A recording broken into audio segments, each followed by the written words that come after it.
বর্তমান যে পিসাব হয়েছে গো, হাই হাই কইরা পিসাব হয়েছে। পিসাব দেওয়া বর্তমান ঘর খান্দাম এখানে নাইসের কোনো ছেড়ে রাখা ভক্ত বাল্লুকের একজনের অভাব না। আবার কতজনে শিখছেও কিছু কিছু পিসাব আছে বিসমিল্লাহ হয়ে হারে না, এক দুনিয়ার ভক্ত বাল্লুক।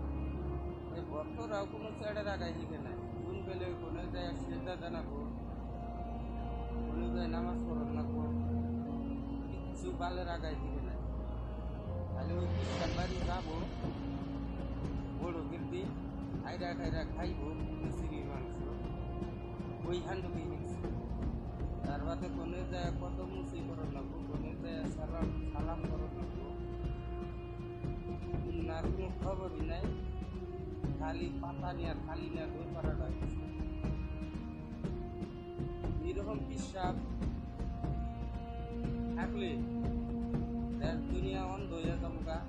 আর ইন্না পিসাব ধীরে ধীরে 6 মাস ধরে মাড়ি কাটানো তাহলে শোনায় না পিসাব হবে। পিসাব হওয়ার আর ভালো ভালো পিসাব হওয়ার এই যদি একটা টুকটা পিসাব আছে না,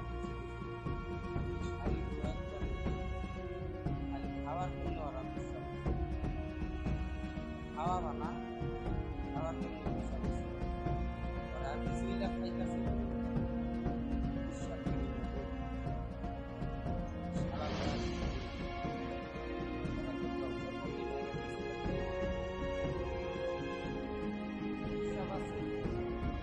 ঘর সর পাড়ার মধ্যে যদি বাইরা নয় সোরা যারা ঘোড়াটা বাইরা বই না, বাইরা বই খালি পিসা কথা আর বললাম কোনো কি করছে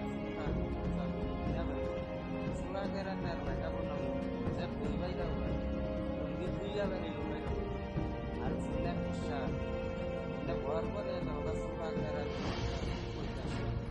ভক্তবাল্লা দুনিয়ার কথা ঠিক আছে, ভক্তবাল্লা ঠিক আছে তারা ঘুরেছে না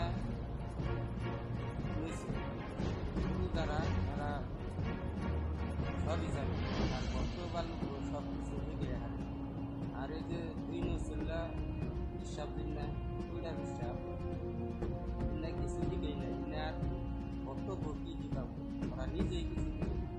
ওই কয়েকদিন মাড়ি কাটছে, মাড়ি কাটা ছোট কাটা হারে না, কাম কাজ করা হারে না, এই জন্য ওরা পিসাবের কথায় নাম দেয়।